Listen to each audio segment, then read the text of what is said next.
존 칼빈의 기독교 강요 81번째 강의를 시작하겠습니다. 이 강의는 존 칼빈의 기독교 강요 제3권 제25장 1절부터 시작하겠습니다. 이 강의는 존 칼빈의 기독교 강요 책에 근거해서 가능한 한 그 책의 내용을 칼빈이 이야기한 그대로 여러분에게 들려드리고자 합니다. 이 강의를 듣고 생각하는 것은 여러분의 몫입니다.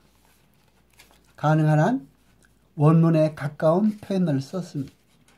그래서 좀 딱딱하다든가 옛날 어체의 말들이 있습니다. 그러나 그것은 원문에 가깝게 여러분에게 전해드리고자 하는 것이니까 양해하시기 바랍니다. 제1항에서 칼빈은 부활의 소망에 대해서 이야기하고 있습니다. 성경에 이렇게 기록되어 있습니다.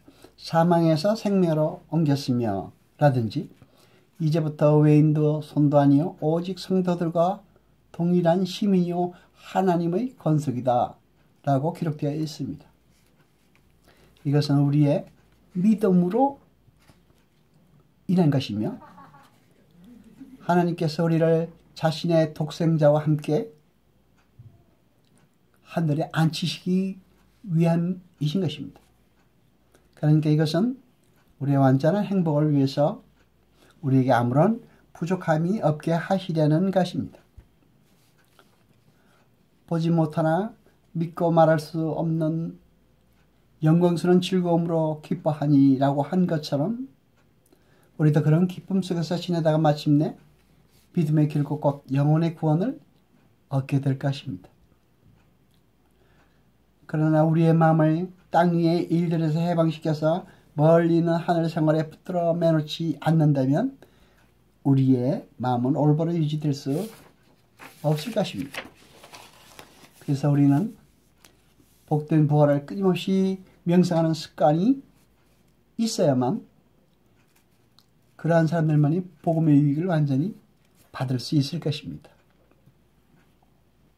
고대 철학자들은 최고선을 열심히 논하며 심지어 서로 논쟁까지 하면서 연구했지만은 그러나 사람의 최고선은 하나님과의 연합이라고 인식한 사람은 그 많은 사람들 중에서 플라톤뿐이었습니다. 그러나 플라톤도 그 연합의 성격에 대해서는 전혀 알지 못했습니다. 또한 그는 그 연합의 거룩한 유대에 대해서 배운 것이 없으므로 그의 무지는 당연한 것이었습니다. 우리는 이 지상의 나간의 생활에서도 유일하고 완전한 행복을 압니다.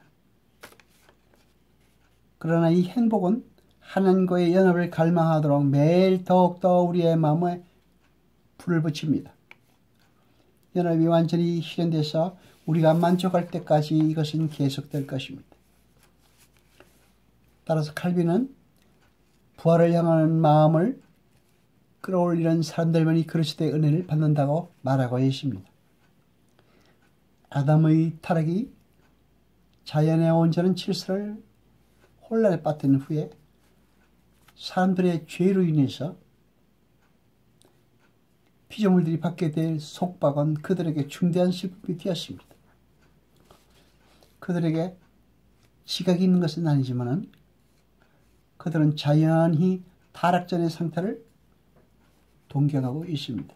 그래서 바울은 그들이 탄식하며 고통한다고 했습니다. 우리에게 더욱 세계에 자극을 주기 위해서 바울은 종말에 그리스도께서 도우시는 것을 우리 몸의 구속이라고 부릅니다. 우리의 부활의 모든 부분이 완성되었습니다. 그러나 완전히 썩어질 몸이 때가 되면 드디어 부활하리라는 것을 믿기는 어렵습니다. 그러므로 영혼 불멸을 말하는 철학자는 많아도 육신의 부활을 인정하는 사람은 적습니다. 이런 견해에 대해서 어떤 변명도 있을 수 있지만은 이 사실은 사람의 마음이 이 일을 이해하기 어렵다는 것을 우리는 압니다. 그러나 이 큰 장애물을 믿음이 극복할 수 있도록 성경은 두 가지 도움을 줍니다. 하나는 그리스도의 보혈과 비교하는 것이고 또 하나는 하나님이 전능하시다는 사실입니다. 바울은 우리 안에 계시는 성령을 생명이라고 부르며 성령을 우리에게 주신 것은 우리 안에 있는 죽을 것을 소생시키려고 하시는 것이라고 합니다. 여러분, 그러나 아무도 알지 못함을 변명의 구실로 삼지 못하도록 본성의 놀라운 충동에 의해서 사람들은 그들의 눈앞에 항상 부활의 형상을 가지고 있습니다. 우리는 잘 알지 못하지만 그래도 부활의 형상을 우리 마음속에 그리고 있는 것입니다. 그 예를 매장 풍습을 신성 불가침한 것으로 인정했다는 것은 새로운 생명에 대한 보증이라고 생각했기 때문이라고 우리는 말할 수 있습니다.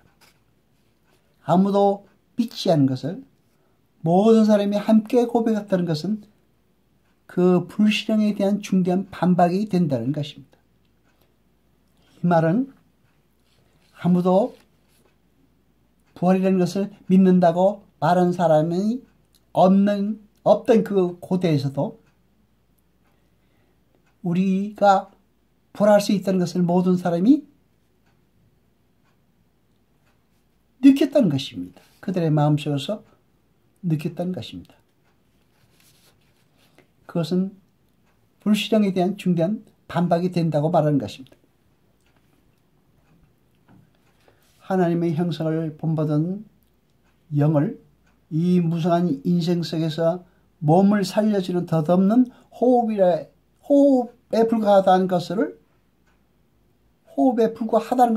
이야기하고 성령의 전을 말씀하면서 결국 우리에게서 신성이 가장 빛나며 영생불세의 증거가 분명히 보이는 이 영에게서 불멸이라는 은사를 빼앗는 것과 다름없습니다. 즉 다시 말하면 몸의 부활을 믿지 않는 것은 영혼의 불멸의 은사를 빼앗는 것과 같다는 것입니다.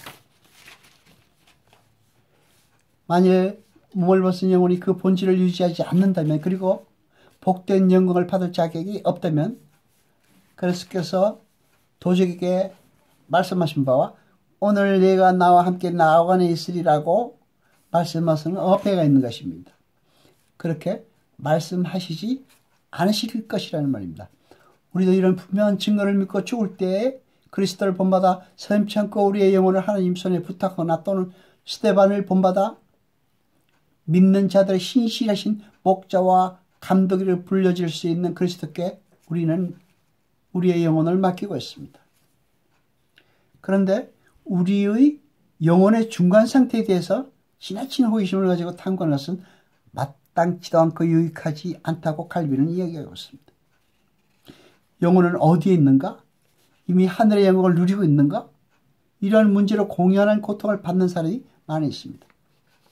그러나 모르는 일에 대해서 하나님께서 우리에게 알려주신 것 이상으로 더 깊이 알려고 하는 것은 비련하고 경솔한 짓인 것입니다.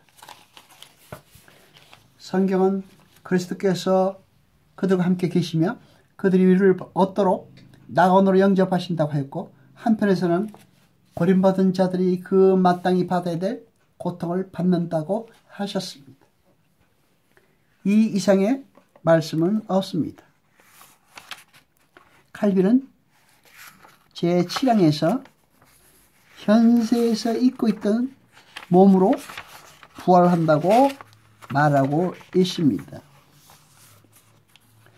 어떤 사람은 현재 입고 있는 몸을 받는 것이 아니라 새로운 다른 몸을 받는 것이라고 상상하지만 이것은 오류라는 것입니다. 하늘나라에 잡닥지 못한 것이 지금 우리 안에 있더라도 그것 때문에 부활하지 못하는 것이 아니라는 것입니다. 칼빈은 하나님께서 자신의 성전으로 성별하신 몸이 부활의 소망이 없이 썩어버린다는 것은 완전히 불합리한 일이라고 말하고 있습니다. 그리고 또 칼빈은 신자들이 본 것은 그리스도의 지체가 아니냐고 묻고 있습니다. 또 칼빈은 영혼뿐만 아니라 몸으로도 주를 섬기라고 우리에게 충고한 바울은 자신이 하나님의 거룩한 소유물이라고 확실하게 주장한 그것이 영혼은 부패의 운명을 다하는 것은 아니라고 말하는 것과 같다는 것입니다. 또 성경은 우리가 현재 입고 있는 이 몸이 부활하리라는 것을 무엇보다도 분명히 가르치고 있다고 칼빈은 말하고 있습니다. 예를 들면 이 썩을 것이 불가버를 썩지 아니할 것을 입겠고 이 죽을 것이 죽지 아니함을 입으리로다라고 성경에 기록되어 있는 것을 칼빈은 예로 들고 있습니다. 그리고 칼빈은 파랑에서 몸을 존중하는 장래의 의미에서 우리는 부활에 대해서 알 수 있다고 이야기합니다. 우리는 방금 창조된 것에 대해서는 다시 살아났다고 이야기하지 않는다는 것입니다. 기록되기를 나를 보내신 이의 뜻은 내가 주신 자 중에 내가 하나도 잃어버리지 않고 마지막 날에 다시 살리는 이것이니라 하신 그리스도의 말씀에서도 알 수 있을 것입니다. 그러나 칼빈은 구강에서 불신자의 부활에 대해서 다음같이 이야기했습니다. 악인들은 놀라운 증거에서 하나님의 친지를 체험하는 일이 있다는 것입니다. 많이 있다는 것입니다.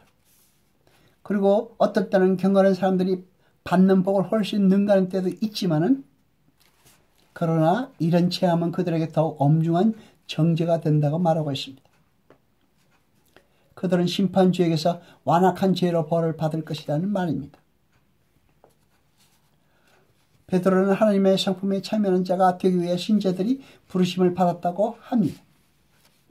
만일 여호와께서 그의 영광과 권능과 의를 그의 선택된 자들에게 나눠주시며 자신을 그들에게 주셔서 즐기게 하시며 심지어 그들을 자신과 하나가 되게 하실 것이라면 우리는 이 은혜 안에 있는 모든 행복이 우리의 것이라는 것을 알아야 합니다.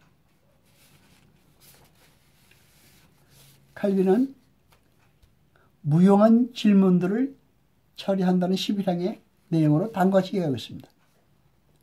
어떻게 하면 하늘로 갈 것인가를 알고자 하는 사람은 10,000명 중에서도 조금밖에 되지 않으나 하늘에서 어떤 일이 있는가를 모든 사람이 알고 싶어 한다는 것입니다. 거의 모든 사람이 대만에서 가상적인 승리를 미리 상상만 할 뿐이지 실제로 싸우는 것을 싫어한다라고 말하고 있습니다.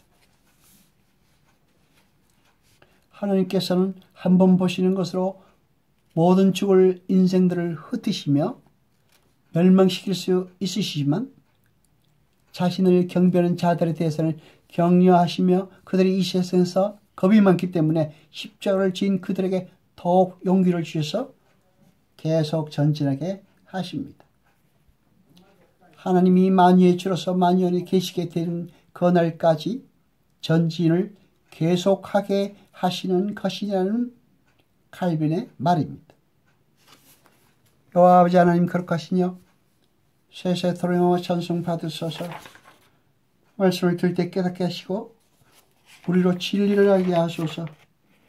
이 모든 것 감사드리며 우리 주 예수 그리스도 이름으로 기도드리옵나이다. 아멘.